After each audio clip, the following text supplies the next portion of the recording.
bentar lagi.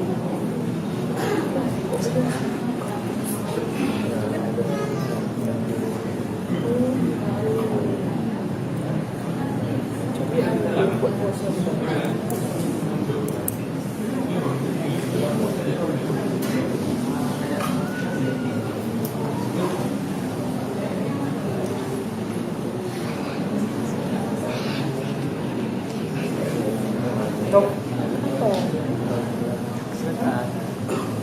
kecelakaan. Gimana? Dilepas ya. Terus apa patah?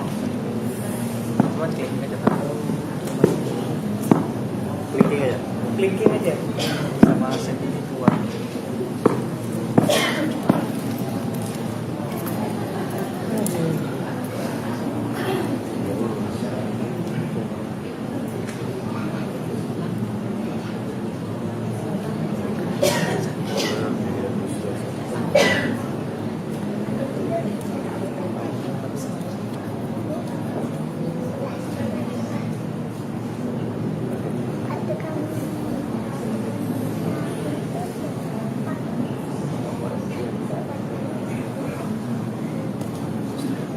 Kotak.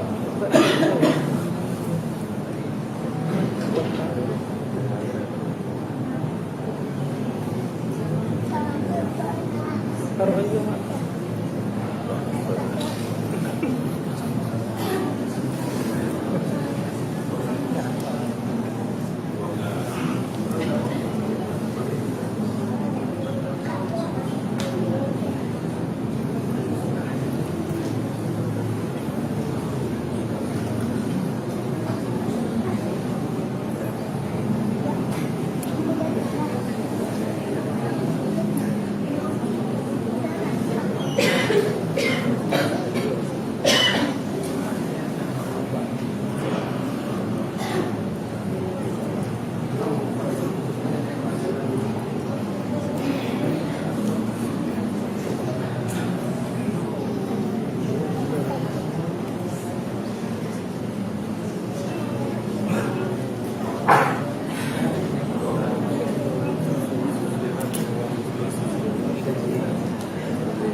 Depan kemarin ya?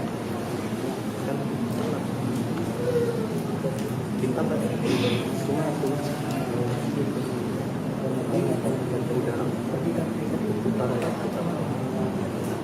Facebook. Saya di Facebook.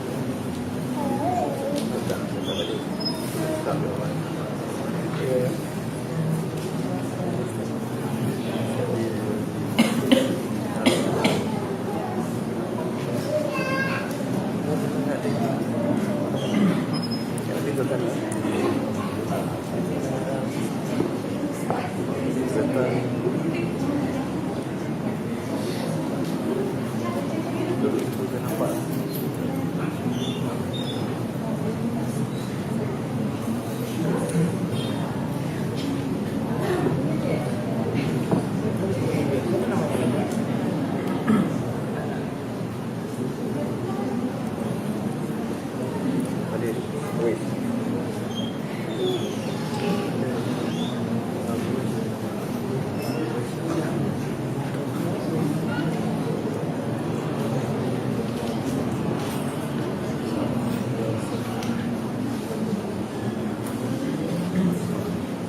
Ini bawaan bang. Dua kamera dua pada biasanya untuk beberapa kamera itu dua laptop. Oh my god. Enggak dua nih.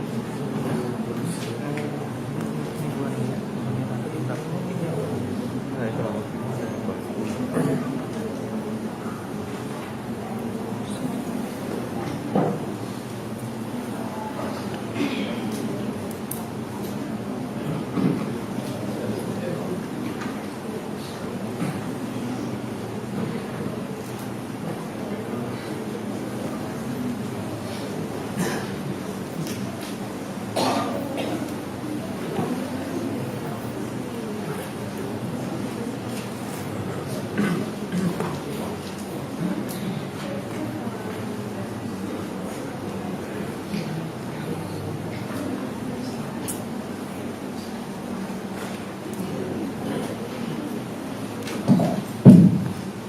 Bismillahirrahmanirrahim. Alhamdulillah. Alhamdulillah hamdan katsiran thayyiban mubarakan fi mubarakan alaih kama yuhibbu rabbuna wa yarda. Wa usalli وأسلم على نبينا الكريم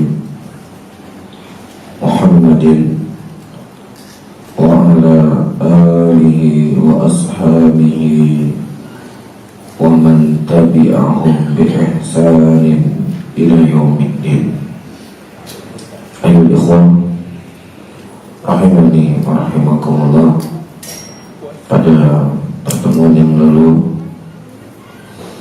telah kita sebutkan tentang definisi sunnah secara bahasa dan juga pandangan atau istilah ulama di dalam memahami apa itu sunnah. Baik, kita mulai dari sisi makna lughawi. Apa itu sunnah dari sisi bahasa? Hendak syawal.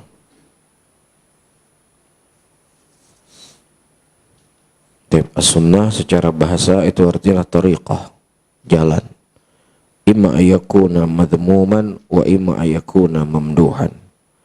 Apakah tariqah itu merupakan tariqah yang baik ataukah tariqah yang jelek? Dalilnya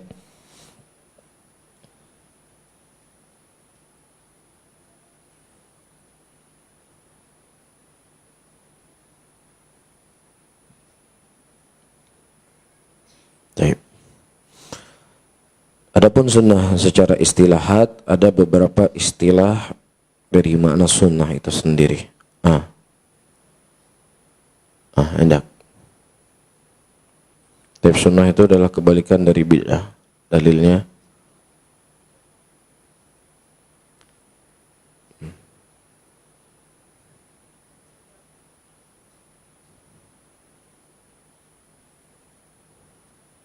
Taib. Rasulullah mengatakan, alaikum bisunnati wa sunnatil khulafa'i rasyidin al-mahdiyyin tamassaku 'alaiha bin nawajid wa iyyakum wa muhdatsatil umur.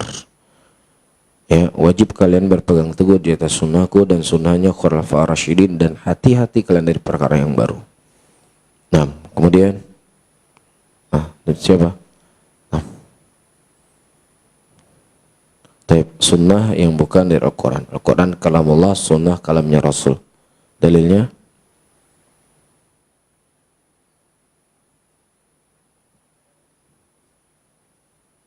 Taib, Masya Allah. Taib, yang ketiga. Nah,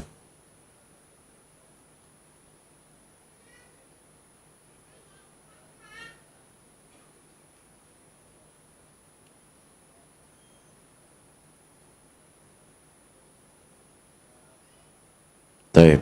As-sunnah adalah segala sesuatu yang datang dari Rasulullah, apakah ucapan beliau ataukah perbuatan beliau, ataukah diamnya beliau dalam satu permasalahan, maka itu merupakan semua sunnah dari sunnah Rasul sallallahu alaihi wasallam. Baik, kita baca. Qala al-Imamu Ahmad rahimahullah. Ya, kitab yang sedang kita baca adalah Kitabus Sunnah yang ditulis oleh Imam Ahmad. Dan sunnah yang diinginkan oleh Imam Ahmad di sini adalah apa?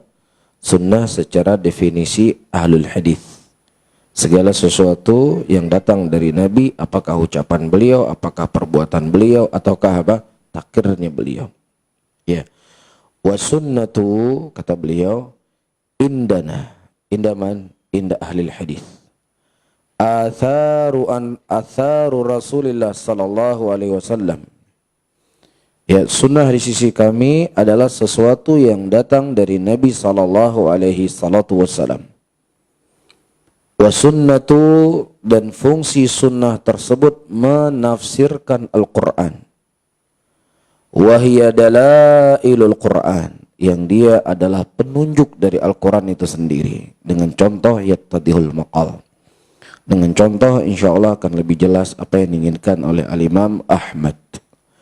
Walaysa fi sunnati qiyasun, dan tidak ada pada sunnah itu qiyas. Apa maksudnya nanti akan kita jelaskan, dan sedikit insyaallah hari ini kita juga akan membahas apa itu qiyas sebenarnya. Wala tudribul amthal, nanti juga akan kita sebutkan. Wala tudrikul bil uqul walal ahwa, wala tudriku, dan tidak mungkin didapatkan. Ya, didapatkan apa? Sunnah itu kan ajaran Islam seluruhnya ya. Jadi bisa kita artikan Islam itu tidak akan bisa didapatkan dengan akal. Ya, dan Islam juga tidak bisa didapatkan dengan hawa. Wa innama, hanya saja Islam itu akan bisa didapatkan wal ittiba, dengan mengikuti, wa tarkul hawa, dan dengan meninggalkan hawa. Baik. Di sini disebutkan oleh Syekh rahimahullah, Syekh Abdul Aziz Ar-Rajihi, yaqulul muallif rahimahullah wal Imamu Ahmad. Berkata muallif yaitu Imam Ahmad, as-sunnah indana atharu Rasulullah sallallahu alaihi wasallam.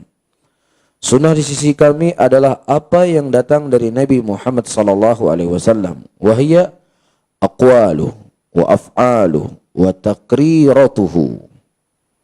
Ya, ucapan Nabi, perbuatan Nabi, dan takrirnya Nabi sallallahu alaihi wasallam dalam sebuah permasalahan. Itu semuanya adalah sunnah. Ya, misalnya ucapan Nabi, man kana yu'minu billahi wal yawmil akhir falyukrim jarahu. Barang siapa yang seseorang beriman kepada Allah dan beriman kepada hari akhir, hendaknya dia memuliakan tamu, dia memuliakan tetangganya. Ini namanya apa? Sunnah, berupa ucapan. Ya, dan ada sunnah yang berupa perbuatan. Ya, seperti hadis yang telah kita sebutkan pada pertemuan yang lalu dari Ibnu Umar, raqaitu ila baiti Hafsah fara'aitu an-nabiyya sallallahu alaihi wasallam. Suatu hari aku naik ke rumah Hafsah dan aku melihat Nabi sallallahu alaihi wasallam membuang hajat membelakangi kiblat. Perbuatan Rasulullah. Ya, dan juga ada bentuknya takrir. Rasulullah sallallahu alaihi wasallam membolehkan, beliau diam. Diamnya Nabi dari sebuah perkara itu menunjukkan bolehnya. Iya, sebagaimana datang hadis dari Jarir ibnu Abdullah atau Jabir ibnu Abdullah, kunna na'zil wal Qur'anu yanzil. Kunna na'zil, apa itu na'zil? Kami nembak luar. Dan Al-Quran pada waktu itu turun. Maksudnya apa? Tidak datang pelarangan dari Nabi SAW akan perbuatan tersebut.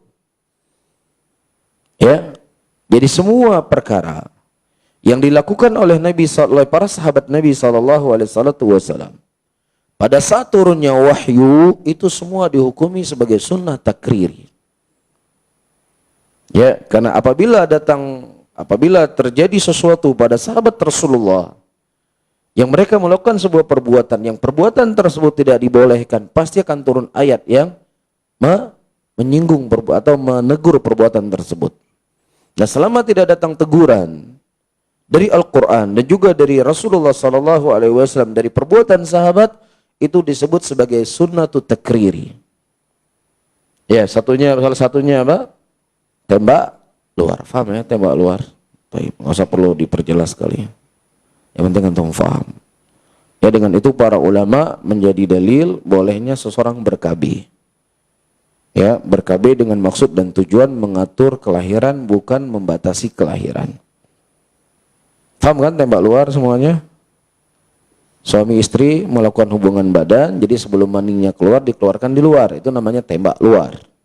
Bahasa Arab disebut ya izal. Ya. Kemudian ayyuhal ikhwah rahimani wa rahimakumullah, wa qawluhu was sunnatu tufassirul Qur'an wa hiya dalailul Qur'an, ay as-sunnah tufassirul Qur'an wa tudihuhu. Ya, jadi sunnah itu menafsirkan Al-Quran, maksudnya memperjelas. Ya, apa dalil dari Al-Quran? Bahwasannya sunnah itu adalah penjelas dari Al-Quran. Ada yang tahu?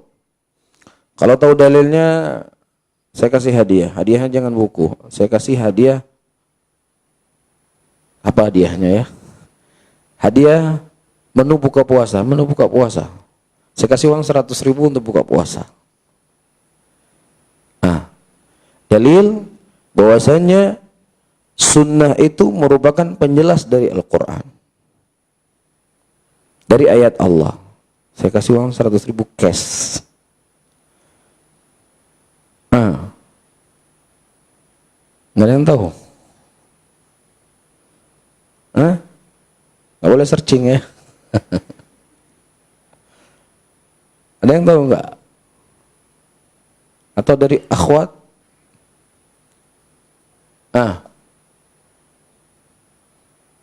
Pakai ayat Quran ya.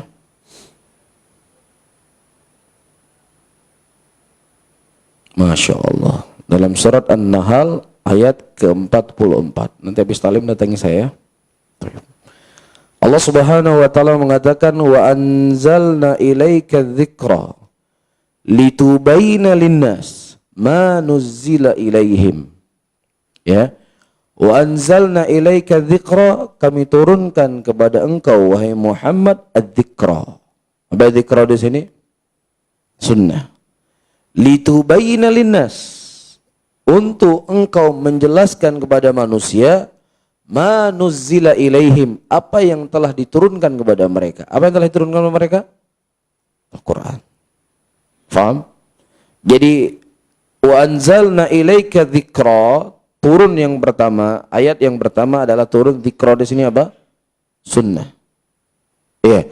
Litubayyana linnas, yang sunnah tersebut adalah sebagai penjelas kepada manusia ma nuzzila ilaihim, apa yang diturunkan kepada mereka. Dari apa? Al-Quran. Jelas ya?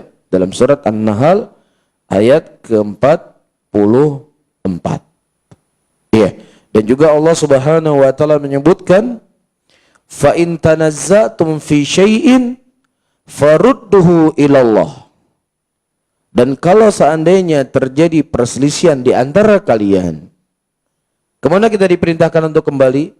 Ilallah. Apakah Allah berhenti menyebutkan ilallah? Tidak. Tapi Allah Subhanahu wa taala menyambung setelahnya, war rasul. Dia kepada Rasul. Iya. Kalau kepada Allah jelas kembali kepada Al-Quran. Adapun kepada Rasul kembali kepada mana? Kepada sunnahnya. Faham di sini? Ini menunjukkan bahwasanya Al-Quran dan Sunnah adalah dua pokok dari ajaran Islam yang tidak ada bedanya. Dari sisi al-hujjiyah, dari sisi pengambilan dalil. Nabi SAW menyebutkan dalam hadisnya, utitul Quran wa mithluhu ma'ah. Didatangkan kepadaku Al-Quran dan yang semisal dengan Al-Quran tersebut. Apa maksudnya semisal? Dari sisi al-hujjiyah, al-ihtijaj. Ya, bukan semisal tebal ataukah tipis. Al-Quran, antum tahu ya, mushaf tebalnya segini. Kalau kitab hadis, sebagian kitab hadis seperti kitab Musnad Imam Ahmad yang ditakrid oleh para ulama, Ahmad Syakir dan lainnya dari ulama Islam, ada 50 jilid banyaknya. 50 jilid Musnad Imam Ahmad. Ya, dan Ar-Arnaud, ya, 50 jilid banyaknya kitab Musnad Imam Ahmad. Kalau Al-Quran kan cuma satu kitab kan. Kitab hadis 50. Apa kata Rasul? Utitul Quran wa mithluhu ma'ah. Didatangkan kepadaku Al-Quran dan didatangkan kepadaku Al-Quran dan yang semisal dengan Al-Quran. Semisal sini maksudnya apa? Bukan tebal atau tipis, tapi maksudnya apa? Dari sisi al-ihtijaj. Ya, dari sisi pegangan Al-Quran dan Sunnah itu tidak ada bedanya. Jadi keliru ketika kita mengatakan ini kan Sunnah. Sunnah itu kekuatannya tidak seperti kekuatan Al-Quran. Hadza khata', ini salah. Ya, ini keliru, ini tidak benar. Ya, karena Allah juga mengatakan wa ma yantiqu anil hawa in huwa illa wahyu yuha. Dan tidaklah Muhammad itu mengatakan sesuatu dengan hawa nafsunya, akan tetapi wahyu yang Allah wahyukan kepada beliau. Namun yang membedakan antara Al-Quran dan Sunnah, apa yang membedakan Al-Quran dan Sunnah? Itu tunjuk tangan. Siapa yang bisa tahu dapat hadiah. Ini sebenarnya harganya lebih dari 100.000 nih. Apa bedanya di antara Al-Quran dan Sunnah? Tadi kita selalu menyebutkan persamaannya. Sama-sama wahyu yang datang dari Allah. Sama-sama dijadikan sebagai landasan hukum. Cuma ada di sana perbedaan al-fawarik yang disebutkan oleh para ulama antara Sunnah dengan Al-Quran. Yang lain, yang belum pernah tunjuk tangan dari awal kajian, ayo mana? Atau saya tunjuk saja ya. Nah, kapten siapa ditunjuk? Jangan kapten lain. Tio, kenapa Tio? Gak ada yang lain? Oh, udah, Tio. Apa itu Sunnah? Apa perbedaan di antara Al-Quran dengan Sunnah? Kita telah menyebutkan persamaannya. Sekarang perbedaannya. Itu kasih mic tuh. Atau pakai mic ini? Boleh mic itu aja gampang. Pas. Jawaban yang paling selamat. Siapa Tio? Tunjukin siapa? Manzaldi, ya Manzaldi. Apa perbedaan di antara Al-Quran dengan Sunnah? Pas juga. Siapa lagi yang mau bisa jawab? Yang di atas 40 tahun.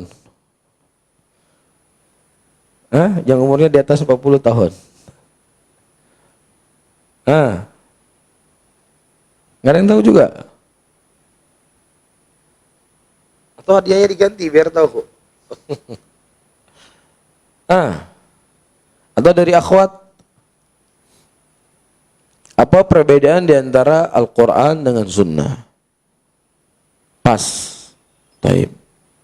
Ya sudah, saya jelaskan.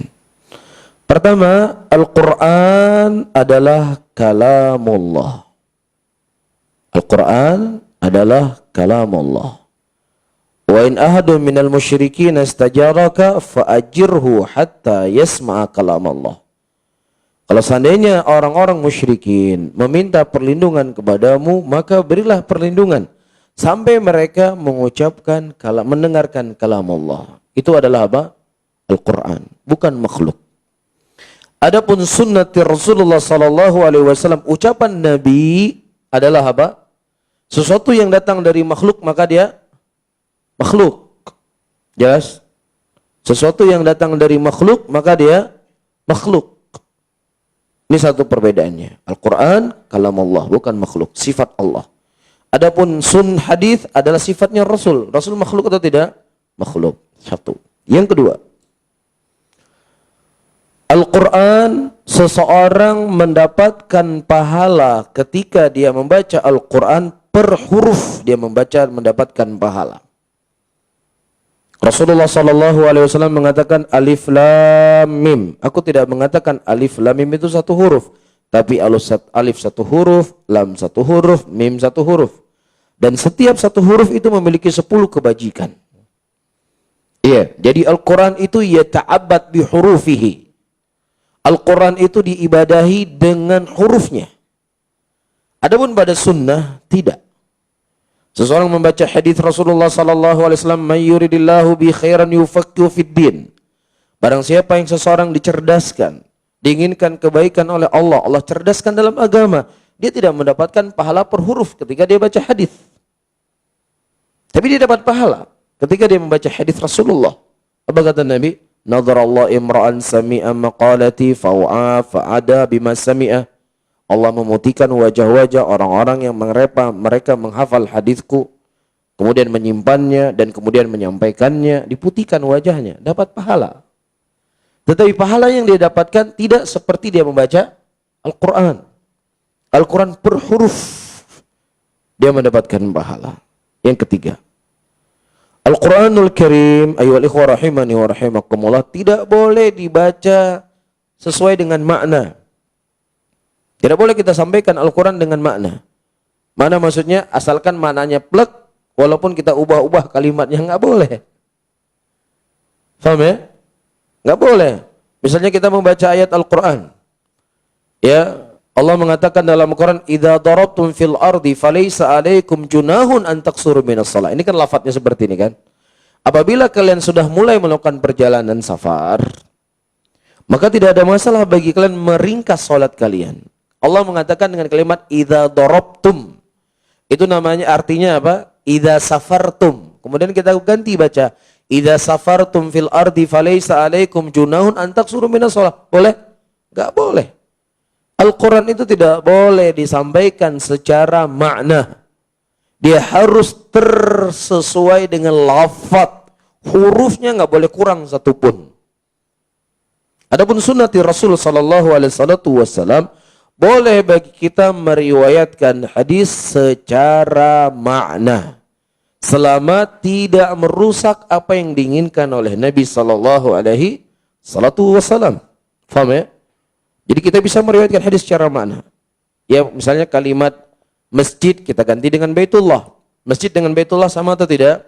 Sama. Misalnya Rasulullah mengatakan, "Man bana masjidan lillah, banallahu baitan fil jannah." Barang siapa yang seseorang membangun masjid, Rasulullah menyebutkan apa? Masjid. Maka Allah akan bangun baginya rumah dalam surga. Kemudian kita sampaikan, "Man bana baitullah." Siapa yang membangun rumah Allah? Masjid dengan rumah Allah sama atau tidak? Sama. Boleh kita sampaikan demikian. Selama tidak merusak dari mana hadis tersebut. Paham ya? Tapi kalau Al-Quran enggak boleh. Wa antum akifuna fil masajid. Dalam keadaan kalian i'tikaf di masjid, diganti masjid. Wa antum akifuna fi baitillah. Enggak boleh.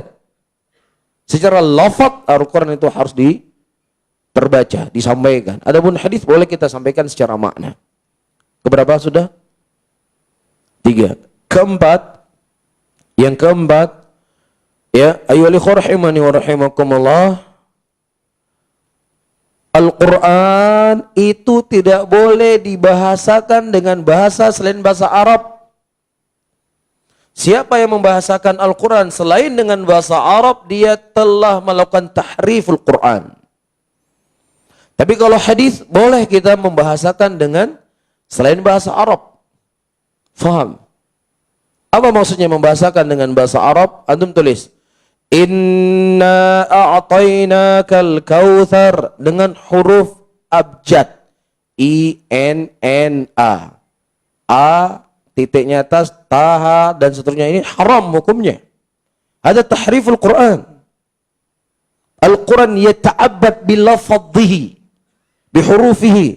Al-Quran itu diibadai dengan huruf-hurufnya. Tidak bisa antum ganti shad jadi toha. Itu sudah tahrif namanya. Gak boleh. Dan ini saya lihat banyak orang-orang menulis Al-Quran dengan bahasa Indonesia. atau dengan bahasa Inggris, Al-Quran itu boleh ditafsirkan. Ditafsirkan yang dibolehkan. Dimaknai dengan bahasa Indonesia, tetapi dibahasakan dengan bahasa Indonesia nggak boleh. Demikian saya dengar dari guru saya Syekh Yasin hafizahullah rahimahullah. Tahrif, ini bagian dari tahrif Al-Quran. Dia telah mengganti huruf Al-Quran. Ya, jadi ketika Anda tidak bisa menulis Al-Quran dengan Arabnya, Anda tulis saja artinya, jangan Anda tulis pakai bahasa Indonesia. Ya, sekarang antum pegang, orang baca Quran dengan huruf Quran, huruf abjaiyah. Terus dia tulis dengan bahasa Indonesia, bacanya sama enggak? Larinya terlalu jauh. Ya, larinya terlalu jauh. Karena setiap abjad dari setiap bahasa itu berbeda-beda. Ya, misalnya shin. Shin orang Indonesia aja ada tulis S-nya, S-Y, ada tulis SH. Beraneka ragam. Sehingga ketika dilafatkan akan berbeda. Berbeda atau tidak? Akan berbeda, kacau. Ini nggak boleh. Ini bagian dari tahrif. Tapi kalau hadis Rasulullah nggak ada masalah. Mangkana, M-A-N-K-H, dan seterusnya. Karena hadis Rasulullah la yata'abbad bihurufihi. Hadisnya Rasulullah itu tidak diibadahi dengan lafadznya, tapi dengan makna yang ada dalam kandungan hadis. Bisa difahami ya? 4 fawariq, 4 perbedaan di antara Al-Quran dengan Sunnah. Faham? Adapun sisi kesamaannya apa? Sama-sama dia itu sebagai hujjah. Ya, di dalam mengambil sebuah hukum. Apakah dalam akidah, ataukah dalam masalah muamalah, apakah dalam masalah fikih, itu sama. Tidak bisa dibedakan di antara Al-Quran dengan Sunnah. Perlu diulangi? Perlu? Perlu diulangi nggak? Berapa orang persen kira-kira perlu diulangi? Nggak perlu ya? 4 perbedaan di antara Quran dan Sunnah. Besok ini soal saya tanya kepada kuhulah. Ya, paham kuhulah? Jadi ada yang namanya tifal, ada yang namanya syabab, ada yang namanya kuhulah, ada yang namanya syekh. Kuhulah itu dari 33 tahun sampai ke 50 tahun kurang lebih. Itu kuhulah. Dari 50 ke atas ada nama syekh. Ya, dari 17 ke 33 syabab. Ya, 17 ke bawah namanya apa? Tifal. Paham?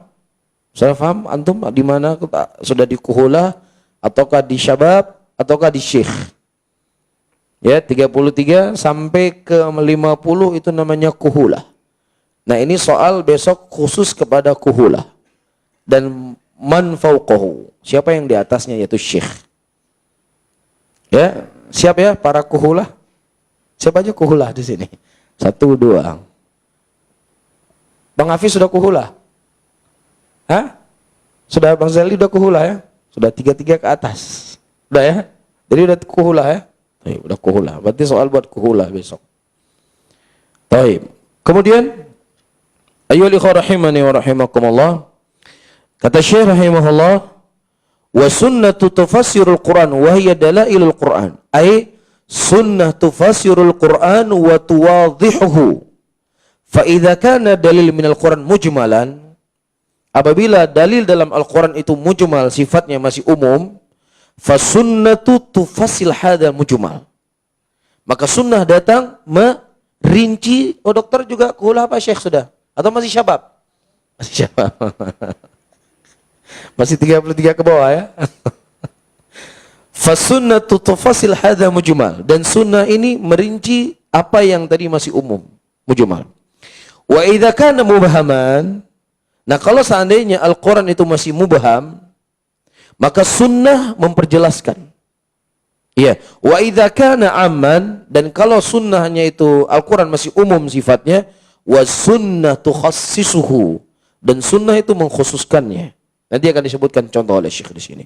Fa sunnah laha ma'al Quran thalathatu ahwal. Maka sunnah bagi Al-Quran itu ada 3 keadaan. Al-halatu ula, hal yang pertama. Perhatikan baik-baik. Kita di sini kajiannya kajian kitab ya, bukan kajian umum ya. Kalau kajian umum ya cerita sana, pokoknya serulah kajian umum. Tapi kalau kajian kitab harus betul-betul fokus. Ya. Antatis sunnatu bi ahkamin tumathilul ahkam allati ja'at bihil Qur'an. Fahadha min babi tanasur al-adilah wa tadhafuruha. Yang pertama, anta'ati sunnah. Tolong saya diingatkan kalau waktu kita sudah habis ya, karena teman-teman ini mungkin banyak yang ke masjid nanti. Ya, teman-teman dari kantor. Sunnah datang ya mengkhabarkan tentang hukum yang hukumnya itu sama persis seperti apa yang datang dalam Al-Qur'an. Jadi sunnah itu fungsinya untuk memperkaya dari dalil-dalil yang telah disebutkan dalam Al-Quran, diperkaya lagi dalil dalam sunnah. Sama, paham ya? Jadi bukan sebagai penjelas, tapi sebagai memperkaya adilah yang ada dalam Al-Quran dan adilah yang ada dalam sunnah, yang kedua-duanya sudah jelas. Iya, misalnya. Famithalan, aujaballahu fil Quran as-salah. Allah Subhanahu wa taala mewajibkan di dalam Al-Qur'an salat. Dan juga datang dalil dari Nabi sallallahu alaihi wasallam, Rasulullah sallallahu alaihi wasallam mengkhabarkan tentang wajibnya salat. Iya, misalnya Allah mengatakan wa'mur ahlaka bis-shalah. Perintahkanlah keluargamu untuk salat. Naam, wa qumu lillahi qanitin. Berdirilah engkau salat dalam keadaan qunut kepada Allah. Hafidhu ala salati wa salatil wusta wa qumu lillahi qanitin. Jagalah salat dan jagalah waktu salat asar. Iya. Dan datang hadis dari Nabi sallallahu alaihi wasallam tentang kewajiban salat. Bunyal Islamu ala khamsin. Islam itu dibangun di atas 5 perkara. Di antara yang 5 perkara tersebut apa? Iqamatis shalah. Jelas? Jadi sunnah datang hukum yang semisal didatangkan dari Al-Quran sebagai penguat. Iya. Wa aujaballah fil Quran az-zakah. Allah Subhanahu wa taala mewajibkan ya di dalam Al-Quran membayar zakat. Laisal birra an tuwallu wujuhakum qibala al-masyriqi wal maghrib, walakinnal birra man amana billah wal yawmil akhir. Terus apa lagi? Wa yuqimuna shalah wa yutuna zakah. Bukan daripada kebaikan. Ya, laisal birra an tuwallu wujuhakum, bukanlah daripada kebaikan dengan kalian menghadapkan wajah-wajah kalian ke kiblat, tetapi yang namanya kebaikan siapa yang beriman kepada Allah, beriman kepada Rasul, menegakkan salat dan mengeluarkan zakat. Dan juga datang hadis dari Nabi sallallahu alaihi wasallam, bunyal Islamu ala khamsin. Islam itu dibangun di atas 5 perkara, di antaranya apa? Membayar zakat. Paham di sini? Taib, wajah fi sunnah wujubuz zakah wa aujaballah fil Quran siyamur Ramadan. Allah Subhanahu wa taala mewajibkan di dalam Al-Quran ya puasa di bulan Ramadan. Juga datang sunnah. Rasulullah menyebutkan tentang kewajiban bulan Ramadan. Faham? Ini sisi yang pertama. Adapun sisi yang kedua, ayyuhal rahimani wa rahimakumullah, ayatil Quran bi ahkamil mujmalah au ahkami mutlaqah au ahkami ammah. Fata'ati sunnah bi ahkami tubayyin dhalikal mujmal. Al-Quran datang dengan hukum-hukum yang masih mujmal, masih umum sifatnya. Betul, umum, kalimatnya umum ya. Kalimat yang masih umum. Atau kalimat yang masih mutlak. Atau sesuatu yang sifatnya masih bisa ditarik ke kiri, bisa ditarik ke kanan. Iya. Kemudian datang sunnah menjelaskan tentang keumuman tersebut dan mengkaitkan sesuatu yang mutlak tersebut, atau dia mengkhususkan sesuatu yang umum tersebut. Iya. Misalnya Allah Subhanahu wa taala menyebutkan di dalam Al-Qur'anul Karim, ya, alladzina qala lahumun nas innan nasa qad jama'u lakum fakhshawhum. Alladzina qala, dan orang-orang berkata, manusia berkata kepada mereka, sesungguhnya manusia. Siapa manusia di sini? Manusia yang sudah berkumpul kepada kalian, maka takutlah kamu kepada mereka. Siapa manusia tersebut? Siapa manusia di sini? Manusia kan banyak kan sifatnya. Orang kafir manusia atau enggak? Manusia. Orang Hindu manusia atau tidak? Semua manusia. Nah, apa yang diinginkan manusia di sini? Kata Syekh, wa huwa al-taib wa qala an-nas wa qala lahumun nas, dan berkata manusia itu al-kuffar. Manusia yang diinginkan dalam ayat tadi adalah al-kuffar. Wa lafdul am. Itulah lafaz yang umum. Wal murad bil lafdin nas fi qawlihi alladzina qala lahumun nas al-mu'minun.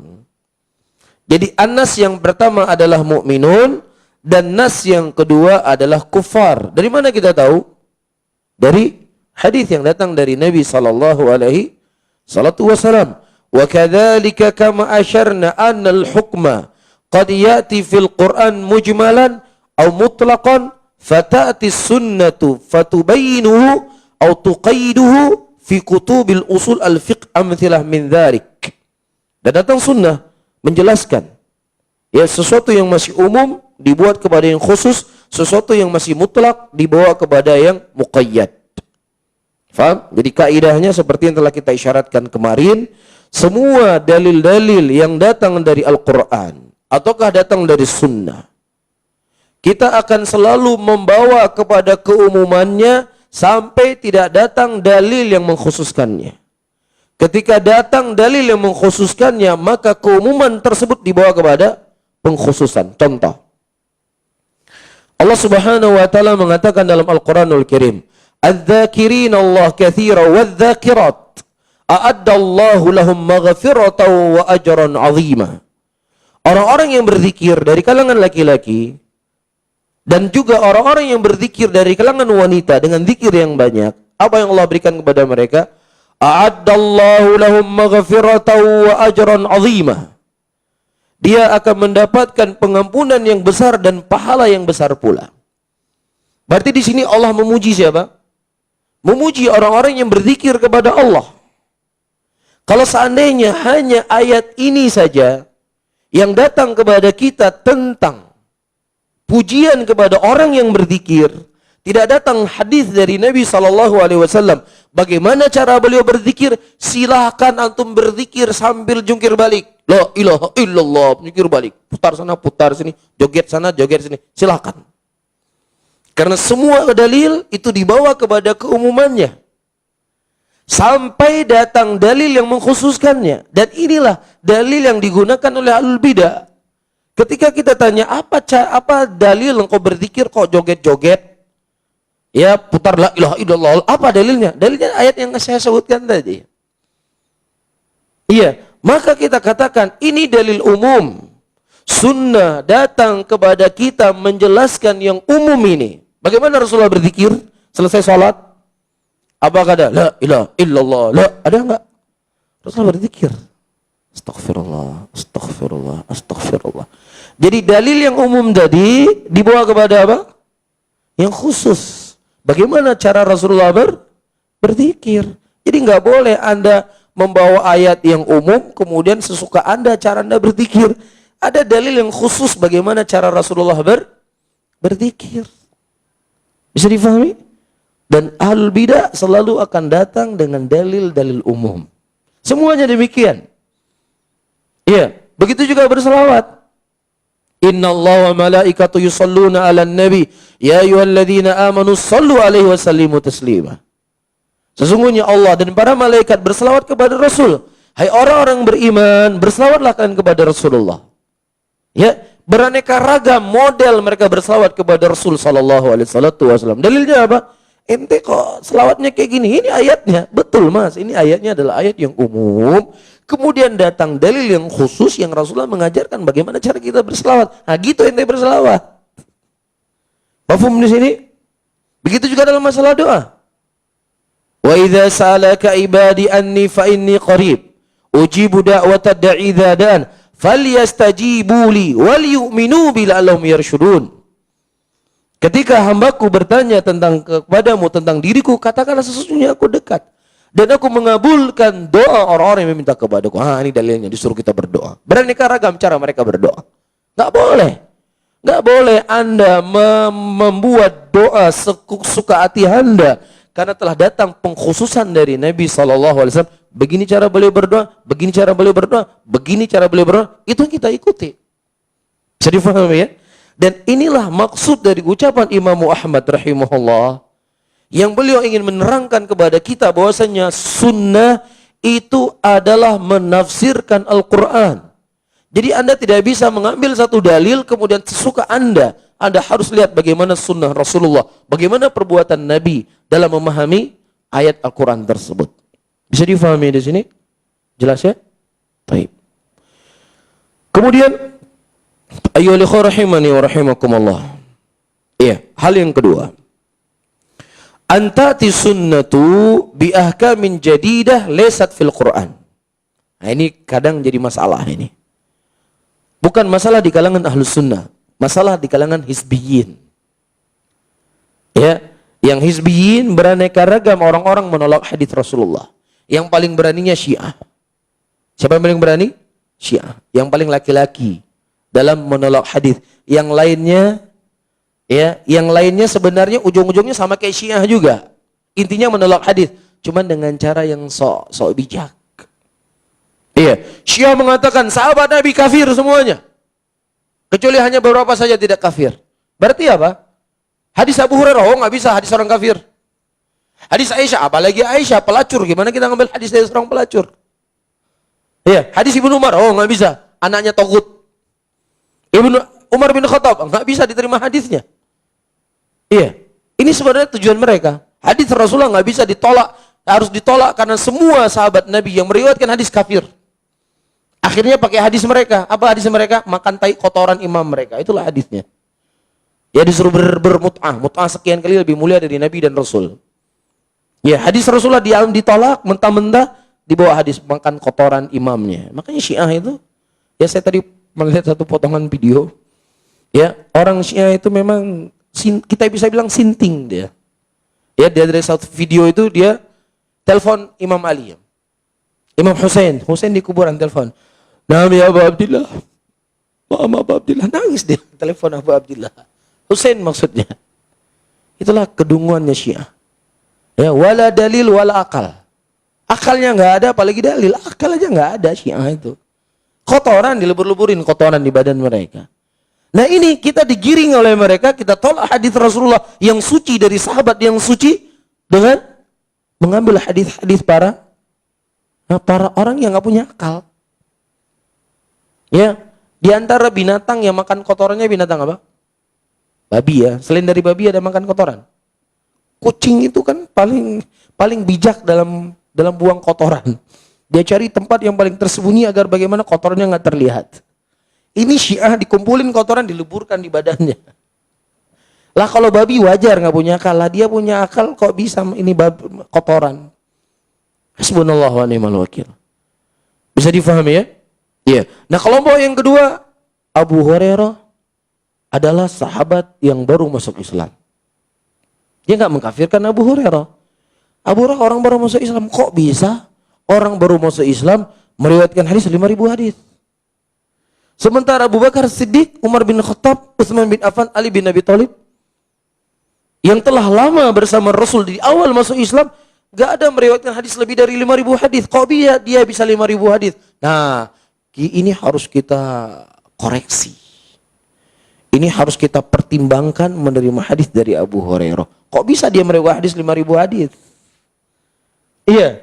Akhirnya mereka ragu bahkan cenderung menolak hadis dari Abu Hurairah.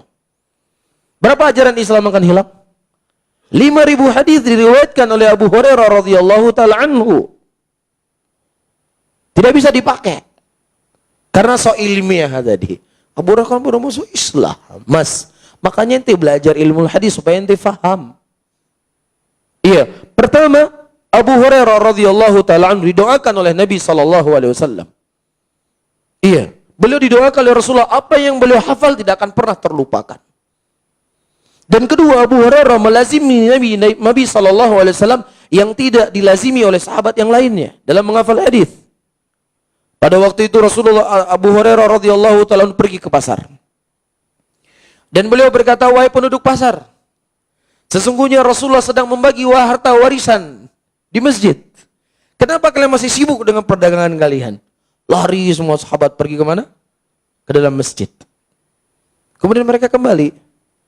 Abu Hurairah berkata, apa yang kalian lihat di masjid? Ya Abu Hurairah, kami nggak melihat apa-apa. Kami melihat ada orang sedang berzikir, ada orang sedang baca Quran, ada seorang sedang mudzakaratul ilm. Gak ada kami lihat Rasulullah sedang membagi-bagi harta warisan. Kata Abu Hurairah, itulah warisan yang sedang dibagi-bagikan. Maksudnya apa? Ilmu. Paham di sini? Dan yang ketiga, ayyuhal ikhwah, ketika seorang sahabat meriwayatkan hadis dari sahabat yang lainnya, tanpa disebutkan nama sahabat tersebut, langsung disampaikan kepada Nabi Muhammad SAW, tidak berpengaruh terhadap hadis tersebut. Karena sahabat semuanya apa? Udul. Faham? Jadi Abu Hurairah misalnya, dia mendengar hadis dari Ibnu Umar, ada 100 hadis. Dia nggak pakai nama Ibnu Umar. Kata dia, Rasulullah sallallahu alaihi wasallam. Apakah memutarkan hadis? Tidak memutarkan hadis karena Ibnu Umar itu udul, nggak perlu dipertanyakan thiqah atau nggak thiqah. Faham? Abu Hurairah mendengar hadis dari Umar bin Khattab, ada 100 hadis. Dia beliau mengatakan, "Ani Nabi sallallahu alaihi wasallam." Apakah ini merusak hadis? Tidak merusak hadis karena sahabat kuluhum udul. Ini cara orang-orang yang so ilmiah. Faham? Ada lagi. Dia terima hadis Abu Hurairah, terima hadis sahabat Nabi. Tetapi hadis-hadis yang itu bentuknya akidah, ya, yang itu bentuknya perkara gaib tentang adab kubur, nikmat kubur, itu nggak boleh langsung kita percaya. Kalau hadisnya adalah hadis ahad. Tapi kalau hadis mutawatir ya silahkan. Kalau hadisnya diriwayatkan 1, 2 orang, 3 sahabat tentang pengkhabaran perkara gaib atau perkara usul, itu boleh kita terima, boleh kita tidak terima. Ini pemikirannya siapa? Pemikiran siapa ini? Mu'tazilah. Di antaranya siapa? Hizbut Tahrir. Hizbut Tahrir nggak terima hadisun ahad. Iya, yang mereka terima hanya hadis mutawatir saja. Ya, makanya kalau kita tanya kepada orang Hizbut Tahrir, kalau dia jujur, apakah kita wajib beriman kepada adab kubur dan nikmat kubur? Ya silakan beriman, silakan tidak, nggak ada masalah karena hadisnya bukan hadis mutawatir tapi hadisnya ahad. Ya, ini sebenarnya tujuannya sama kayak Syiah, ingin menolak hadis Rasulullah, cuman dengan cara yang sok lebih bijak. Bisa difahami, kulluhum bid'ah, dolalah. Semuanya kebid'ahan ini, semuanya dolalah. Semuanya menyimpang. Iya, kita ahlu sunnah, apa saja yang datang dari Nabi SAW, walaupun hanya yang mengkhabarkan satu orang, selama itu sahih sampai kepada Nabi Muhammad SAW, maka itu sebagai pegangan kepada kita yang sama seperti Al-Quranul Karim. Bisa difahami ya ikhwah? Jadi subhanallah, di antara nikmat yang paling besar adalah mengenal sunnah ya ikhwah. Kalau kita nggak mengenal sunnah, begini keadaannya. Ya, penyimpangan-penyimpangan. Ada yang sebagian itu nampak jelas, ada sebagian tersebut tersembunyi. Iya, saya mendengar sendiri dengan telinga saya. Salah seorang tokoh di Aceh ini, nggak perlu saya sebut namanya, ditanya, ya Ustadz, apakah boleh kita tidak beriman kepada kubur? Ya nggak ada masalah. Boleh kamu imani, boleh tidak. Karena hadisnya tidak mutawatir, hadisnya ahad. Imam Ahmad menyebutkan siapa yang tidak beriman dengan adanya adab kubur dan nikmat kubur bisa kafir. Bisa keluar dari Islam. Iya, ternukilkan dari Imam Ahmad rahimahullah. Hadza khatir ayol ikhwan, ini sangat berbahaya. Iya, beraneka ragam cara mereka menolak hadis Nabi sallallahu alaihi wasallam. Maka kita katakan seperti yang disebutkan oleh Syekh di sini. Antati sunnatu bi ahkamin jadidah laysat fil Quran. Ya, datang dalam sunnah hukum-hukum yang baru. Yang hukum itu tidak disebutkan dalam Al-Quran. Iya. Nah, di antara pemikiran Mu'tazilah, kita tidak terima hadis dari Nabi SAW kalau hadis tersebut tidak ada pendukungnya dari Al-Quran. Tapi kalau seandainya hadis tersebut ada pendukung dari Al-Quran, kita terima hadis tadi. Tapi kalau dalam hadis tersebut tidak ada pendukung dari Al-Quran sama sekali, kita tolak hadis tersebut. Paham? Ini pemikiran Mu'tazilah. Adapun kita mengatakan apa? Ada dalil-dalil yang datang dari sunnah Rasulullah yang tidak ada perkara tersebut disebutkan dalam Al-Quran. Tetap kita imani. Faham? Kata Syekh. Fayajibu fi hadhil hala al-amalu biha. Maka wajib dalam kondisi seperti ini kita beramal dengan apa yang datang dari Nabi. Walaupun tidak disebutkan dalam Al-Quran. Contohnya apa? Tahrimul jama' bainal mar'ati wa ammatiha. Tidak haramnya untuk kita menikahi seorang wanita kemudian digandengkan dengan bibinya. Jadi untuk menikahi seorang ukhtun Ya, kemudian antum poligami dengan makciknya. Makciknya dari bapaknya, faham? Antum nikahi adik bapaknya atau kakak bapaknya. Itu paman bibi kan? Bibi makcik bahasa kita kan? Makcik dari pihak bapak ataukah makcik dari pihak ibu. Jadi nggak boleh digabung. Faham? Ini tidak datang pelarangannya dari Al-Quran. Datang pelarangannya dari mana? Dari sunnah. Ada di orang menggabungkan. Dia nikah sama keponakannya, nikah lagi sama makciknya. Ini nggak boleh. Bukan nggak boleh ta'adudnya ya, nggak boleh digabung. Kalau nggak digabung ya silakan. Yang satunya perempuan yang lain yang ada masalah. Atau menggabungkan ya di antara dua saudara perempuan. Dia nikahi perempuan yang kakaknya. Setelah berapa lama ya sudahlah nikah lagi sih sama adik saya lah satu lagi biar kita biar satu rumah. Dinikahi adiknya, boleh nggak? Nggak boleh. Kecuali kalau kakaknya sudah meninggal atau kakeknya sudah diceraikan, baru boleh dia menikah dengan menikah dengan adiknya. Bisa difahami? Kecuali dalam satu hal. Ya, wallahu a'lam bishawab, ada seorang laki-laki dia menceraikan istrinya. Ya, ketika dia menceraikan istrinya dalam masa iddah, apakah boleh dia langsung menikahi kakak si istrinya tadi? Masih dalam masa iddah. Masih boleh atau tidak? Boleh. Apa dalilnya? Nah, wallahu a'lam bishawab. Ya, ini mungkin butuh bahas.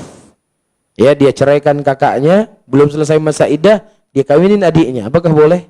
Kalau selesai masa iddah nggak ada masalah. Ini masalahnya masih dalam masa iddah. Apakah boleh langsung dia menikahi kakaknya atau adiknya? Ya, ini mungkin butuh bahas. Wallahu a'lam bishawab. Taib. Kemudian, ayyuhal ikhwah rahimani wa rahimakumullah, Nabi SAW mengatakan, la yajma' bainal imra'ati wa ammatiha wala baina imra'atu wa khalatiha. Innakum in fa'altum dzalik qata'tum arhamakum.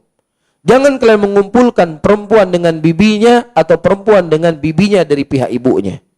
Kalau seandainya kalian melakukan perbuatan tersebut, maka tunggu kalian telah memutus tali silaturahmi. Jelas ya? Bisa difahami? Ini tidak datang dalil dari Al-Quran pelarangannya. Walaupun tidak datang dalil dari Al-Quran, selama hadis itu sahih, maka wajib kita amalkan. Faham? Nah, Mu'tazilah nggak terima hadis seperti ini. Kenapa? Karena nggak ada asalnya dalam Al-Quran. Tapi kalau sholat, boleh kita terima sholat 4 rakaat, sholat duhur. Kenapa? Ada asal dalam Al-Quran perintah untuk sholat.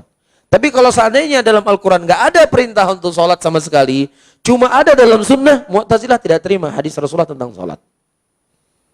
Faham di sini ya? Bisa difahami? Faham? Atau perlu saya ulangi? Faham kan? Baik. Kemudian, ayyuhal ikhwah rahimani wa rahimakumullah.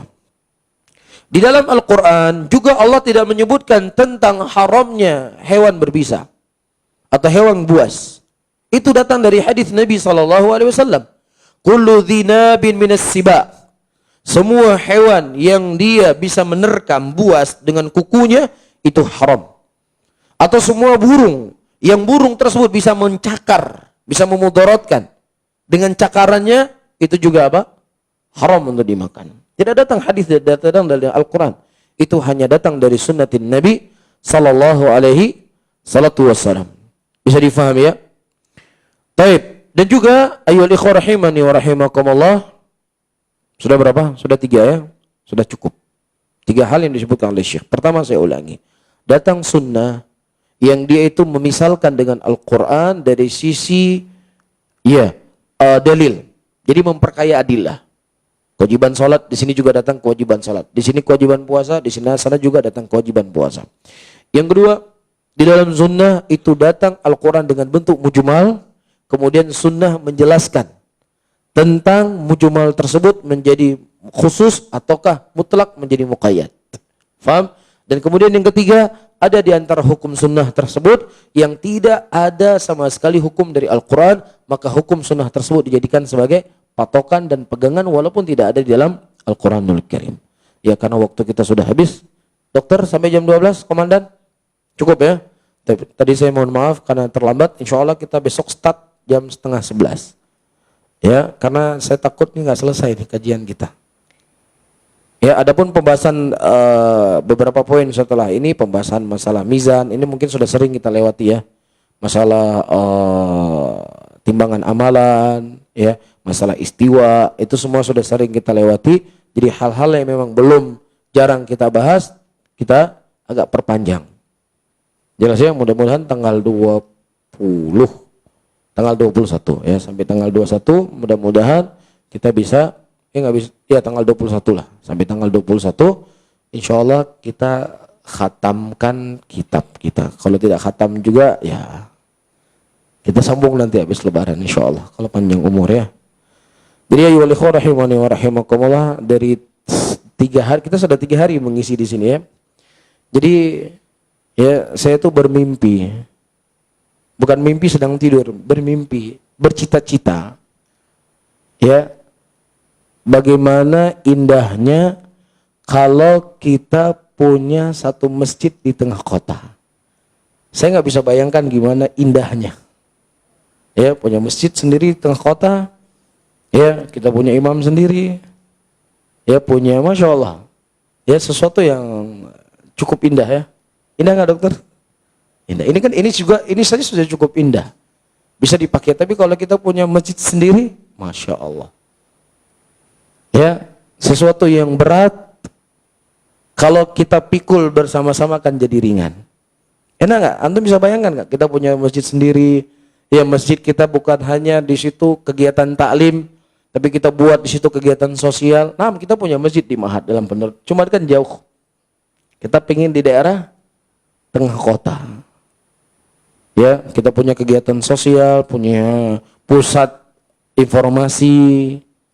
Ya, banyak hal yang bisa kita lakukan kalau kita punya masjid. Karena Rasulullah SAW ketika pertama kali beliau datang ke Madinah, apa yang beliau bangun? Masjid. Karena disitulah kekuatannya muslimin. Disitulah kekuatan dakwah sebenarnya. Ada rumah Allah.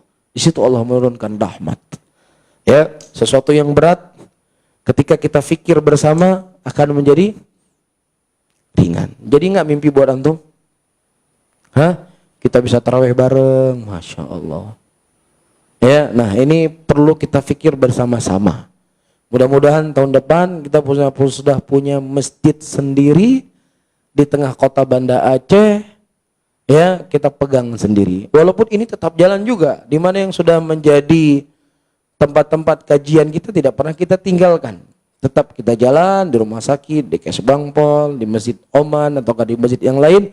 Tapi kita juga punya masjid sendiri. Teman-teman dari luar datang ke Aceh, oh ya kami di masjid, ada ruang tamu, ada tempat tidur, ada toilet, siapa yang mau datang sini main, kami persiapkan tempat tidur, ada kompornya, Masya Allah. Nikmat nggak?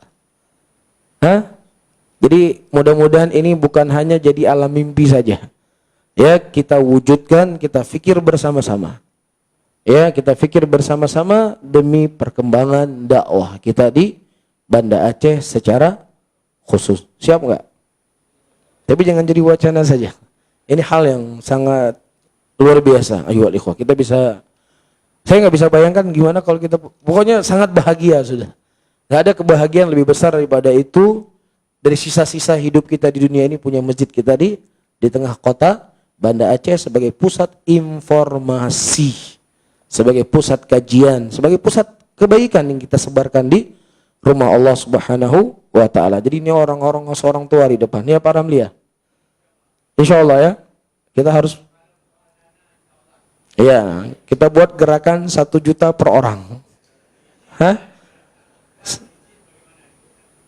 Ah, itulah nanti butuh proses nanti.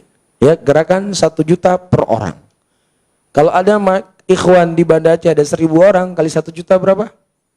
1 miliar. Masya Allah. Akhwat siap ya? Masya Allah, siap itu akhwat.